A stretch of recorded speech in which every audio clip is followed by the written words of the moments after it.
Sveiki, aš esu Justas iš Athletic Duo komandos. Šiandieną norėčiau pristatyti jums naują rubriką, kurioje mes apžvelgsime sporto pagalbininkus. Apžvalgoje apžvelgsime Micronas gaminį Z-Circle laikrodį.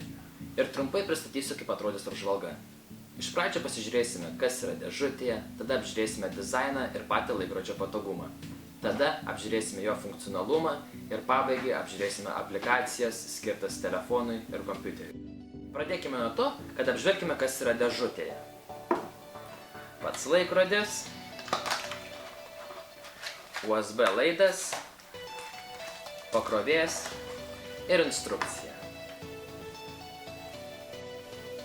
Dabar pakalbėkime apie patį laikrodžio dizainą. Kaip matėte, laikrodis yra labai plonas, labai lengvas ir labai lankstus, todėl prisitaikys prie kiekvienos rankos.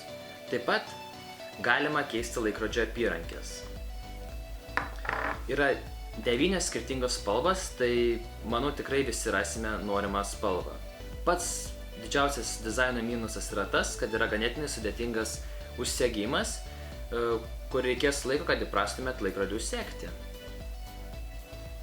Spustelėjus vieną kartą ant ekrano mes matysime dabartinį laiką. Taip pat laikrodis mums parodys baterijos įkrovimo lygį, savaitės dieną bei datą. Spustelėjus 2 kartus ant ekraną mes pamatysime įveiktus žingsnius, nueitą atstumą bei sudegintas kalorijas. Taip pat laikrodis mus informuos apie įeinančius skambučius, praleistus skambučius, SMS žinutes bei kalendorio įvykius. Štai kaip atrodo įeinantis skambutis.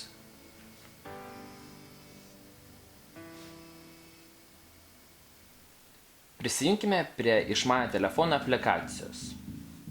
Pirmajame lange mes matysime visus dienos tikslus – nueitus žingsnius, įveiktą distanciją, sudegintas kalorijas ir išmiegotą laiką. Antrajame lange galėsime nusistatyti visus norimus tikslus, kuriuos norime įveikti per dieną. Tai žingsniai, distancija, kalorijos ir išmiegotą laiką. Trečiajame mes galėsime nusistatyti visus norimus priminimus. Ketvirtajame lange galėsite užpildyti savo profilį. Galėsite nusistatyti visus norimus įspėjimus, tiesiai laikrodį.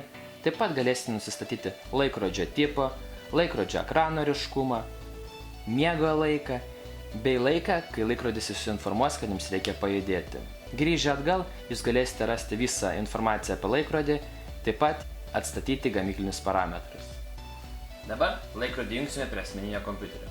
Dedame laikrodį ant pakrovėjo, kuris taip pat yra magnetinis ir yra labai patogus laikrodžiui prijungti, bei laikrodis tikrai stipriai laikosi. Tada jungiamės prie asmeninės paskyros, įvedame prisijungimo duomenis ir čia mes matysime visą tokią patį informaciją, kurią galima patikrinti ir išmaniajame telefone. Pagrindinis skirtumas yra tas, kad nuspaudę dashboard mygtuką mes būsime nukreipti į asmeninę micronas.com paskyrą, kurioje galėsime matyti visą statistiką ir įvyktus tikslus.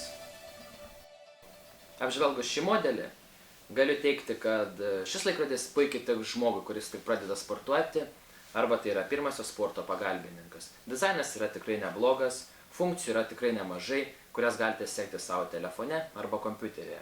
Taip pat jo kaina tikrai nėra didelė, apie 60 € micronas.com puslapyje. Tačiau jeigu norite gauti išsamesnę statistiką ir siekti geresnių rezultatų, manau, tai nėra pats geriausias laikrodis.